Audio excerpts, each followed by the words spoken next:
If I told you there's an invisible prison where intelligent, hardworking, and sensitive people spend their entire lives trapped without ever realizing it, you'd believe me. There are no bars, no doors, no guards, just a constant feeling that no matter how much you do, it's never enough. You finish a task, and instead of feeling relief, you feel you could have done better. You receive praise, and your mind responds with a but. Yeah. You achieve a goal, and immediately another, bigger, more distant, heavier, and at some point you stop and wonder why you can never simply feel at peace with who you are. Perhaps you recognize that restlessness that doesn't go away, even on good days, that low but persistence that tells you that you're behind in life, that others are doing better, that you're wasting potential, that you don't deserve to rest. Curiously, on the outside, everything seems in order. You function, you deliver, you endure, you solve problems. People even admire you, but inside there's an emotional debt that never settles, a permanent negative balance with yourself. At some point in your life, without realizing it, you accepted a silent agreement. I will be valued when I produce more. I will deserve love when I get more things. I will be able to relax when I finally get there, but that there never arrives. The finish line moves every time you get closer. And this starts early. A child who learns that praise only comes when they get a good grade, that attention only comes when they behave, that affection only comes when they don't cause trouble. They don't consciously conclude that they need to be perfect. They conclude something much more dangerous, that being who they are isn't enough. So she becomes vigilant of herself. She starts correcting herself before others do, demanding things of herself before others do, hiding parts that seem weak, slow, confused, or too needy. Years later, the scenario has changed, but the mechanism remains active. Now, you are the one who occupies the role of judge, defendant, and executioner at the same time. You pressure yourself even when no one is demanding anything. You compare yourself even when no one is competing with you. You blame yourself even when you haven't done anything wrong. And here arises the first internal conflict. If you are so demanding of yourself, why doesn't that finally make you feel sufficient? If you have already done so much, why do you still feel that something is missing? If you have already overcome so much, why do you still live with the feeling of owing something to life itself? Perhaps the problem isn't a lack of effort. Perhaps it's an excess of the wrong kind of effort. The effort of trying to deserve to exist. The effort of trying to prove your worth to an audience that's no longer even there. And what if that voice that demands something from you isn't your own? What if it's just an old echo from an environment that taught you that love and acceptance had a price? Before we continue, it's worth asking an uncomfortable question. Who would you be if you stopped trying to be flawless for a week? Who would you be if you didn't have to justify resting, making mistakes, or simply not performing well? This question seems simple, but it's frightening, because it touches exactly where the belief of never being good enough resides. And in the next part, you'll understand where that voice really came from and why it still controls your most intimate decisions without you realizing. You didn't wake up one day deciding you'd never be good enough. Nobody does that consciously. That feeling was gradually installed, like an app running in the background, consuming energy without you realizing it. Think of a girl who comes home from school proud of a drawing. Her mother glances at it quickly and says it's beautiful, but asks why she didn't color inside the line. Or a boy who brings home a report card with almost all high grades, but hears from his father why he only got a 7 in math. Neither parent intended to hurt them, they just repeated what they learned. But a child's brain doesn't understand context. It understands emotional. It registers a simple rule. Love comes when I get it right. Attention comes when I impress. Mistakes mean risk. This child grows up, becomes a functional adult, a man who works too much, always available, always trying to be indispensable at work, secretly afraid of being replaced. A woman who takes care of everyone, solves everything, anticipates problems, but never feels she can fail or ask for help. On the outside, responsibility. On the inside, exhaustion. They don't know how to relax without guilt. They don't know how to celebrate an achievement without immediately thinking about a step. When something goes wrong, they don't think, that was difficult. They think, I am a failure. And the cruelest part is that many of these people didn't even have an explicitly harsh childhood. There were no screams, no abandonment, just small signs repeated for years, comparisons with siblings, looks of disappointment, long silence when something didn't go, praise always followed by a correction. You did very well, but you could have done better. The brain learns to live in permanent performance mode, always alert, always trying to predict what will disappoint someone. In adulthood, this becomes an invisible script. You accept more work than you can handle. You stay in relationships where you erase yourself so you won't be left. You tolerate disrespect so you don't seem difficult. You say yes when you want to say no. You laugh when you're tired.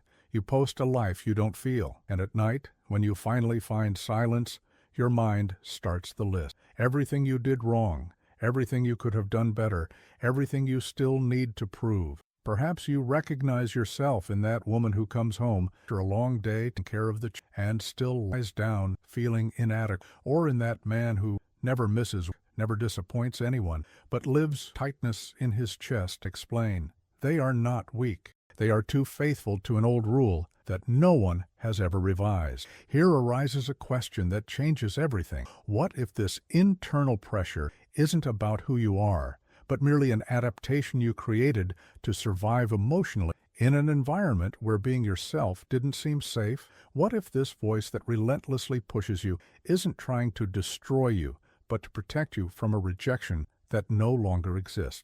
This doesn't mean blaming your parents, your family, or your history. It means understanding.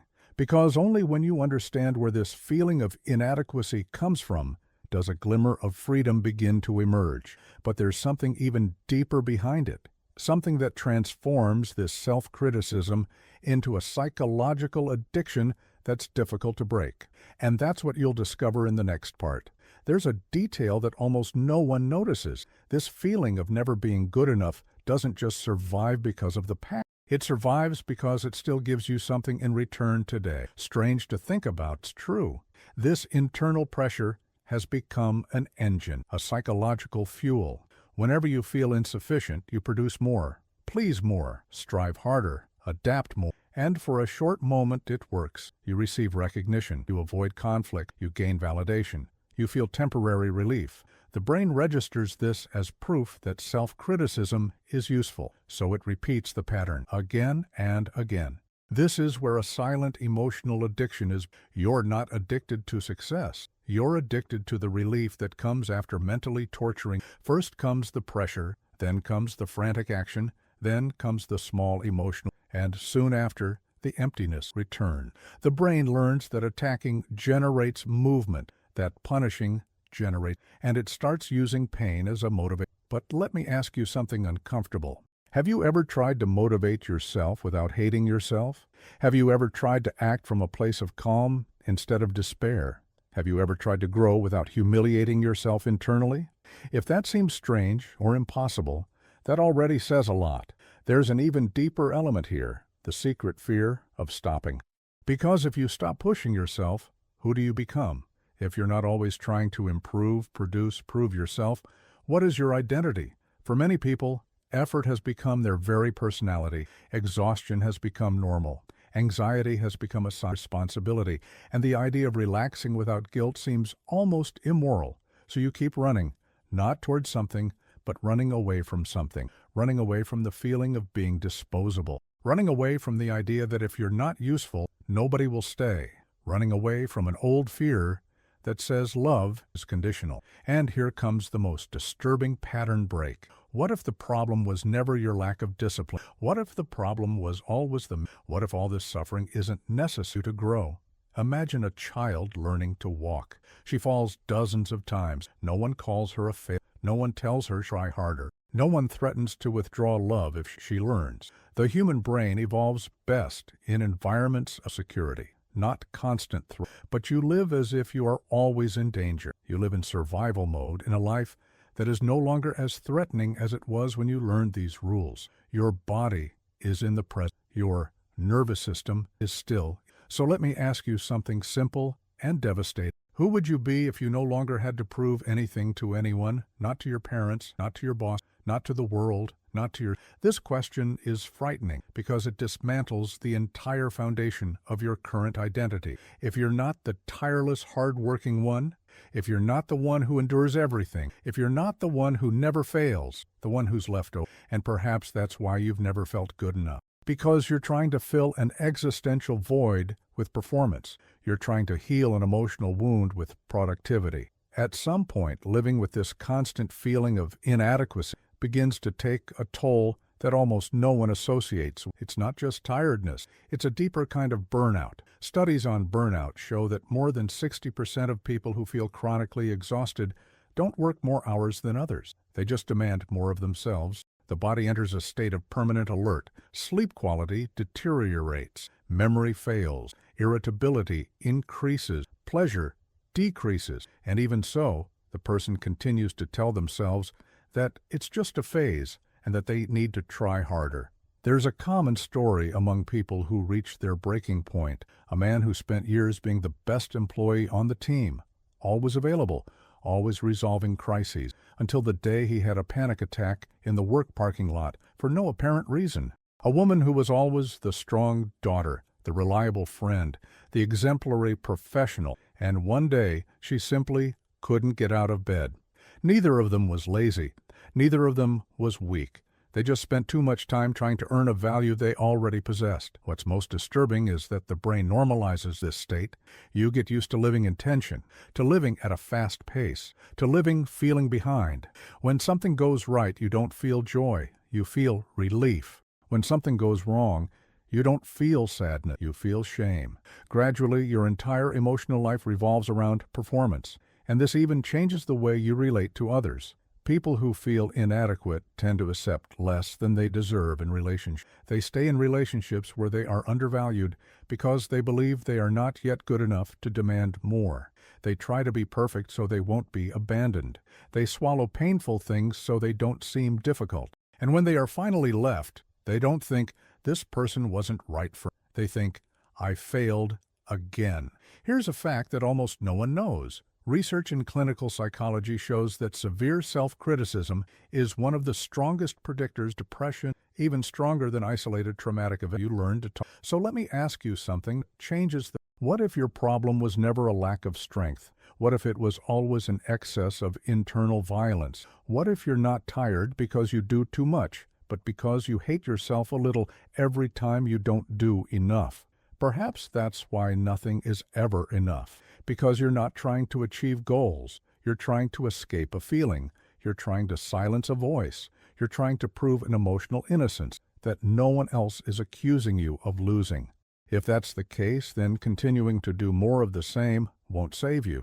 It will only sink you deeper into an elegant hole called high performance. But there's a precise point where this logic begins to break down. A strange moment when you realize that perhaps you no longer need to be at war with yourself to grow. And that moment arrives when you understand a simple and disconcerting truth that changes everything in the next. Perhaps the hardest truth to accept is this. You will never feel good enough using the same logic that created this wound. You tried for years, producing more, demanding more of yourself, being more useful, stronger, more flawless, and none of that worked. So why would it work tomorrow? The tipping point isn't about doing more. It's about changing the relationship you have with you. And that sounds too simple to be true, but that's exactly why almost no one really tries. There is a quiet moment that changes everything. It doesn't feel like a spiritual enlightenment or an explosion of self-esteem. It feels small, almost insignificant. It's the moment when you fail at something or simply don't perform as you'd like, and instead of attacking yourself, you stop, breathe, and say internally, I'm still here. I'm not going to abandon myself. This simple gesture is revolutionary for a nervous system that has spent its entire life believing that love and worth are conditional. You don't need to love yourself unconditionally right now. That's too big a leap for someone living in internal conflict. But you can start with something much more realistic. Stop hating yourself for being human. Every time you mentally berate yourself, humiliate yourself internally, call yourself weak, useless, backward, or insufficient, you are reinforcing the very wound you are trying to heal.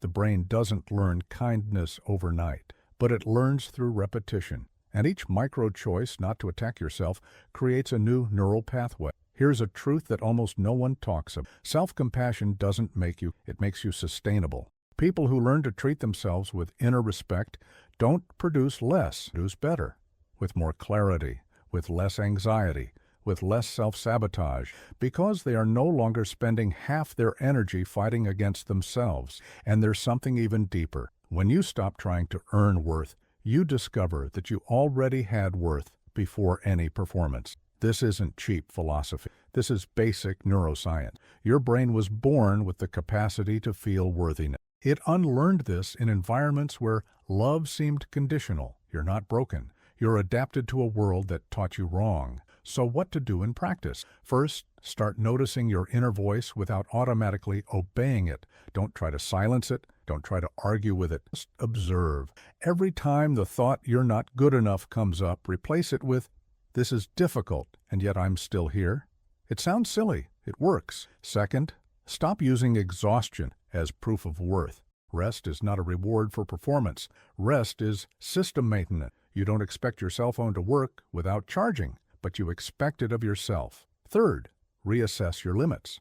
Every time you say yes out of fear of rejection, you reinforce the belief that you need to sell yourself. Saying no with guilt is part of the process. Guilt is not a sign of error, it's a sign of reconditioning. Fourth, stop defining yourself solely by what you deliver. Who you are when you're not being useful also matters, perhaps even more so. None of this will erase your history.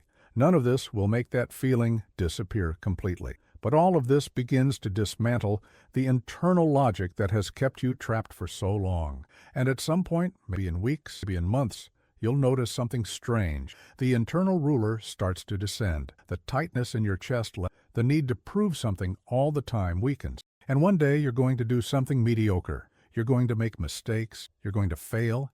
You're going to rest in the middle of the week. And the world isn't going to end. Nobody's going to abandon you. You're going to continue existing. And that's going because that's where you truly understand. It was never about being good enough. It was always about believing that you only deserved to exist if you were. If this video resonated with you, please consider subscribing to the channel and liking it. This greatly helps to bring this type of content to more people who are experiencing the same invisible prison without realizing. If you'd like, share in the comments a situation where you feel inadequate or are constantly putting too much pressure on yourself. You can do it anonymously. I read everything, and maybe your story will help someone who hasn't yet been to put it into words. Thank you for staying until the end. That already says a lot about you. And maybe, just maybe, it's the first concrete proof that you're already more than enough exactly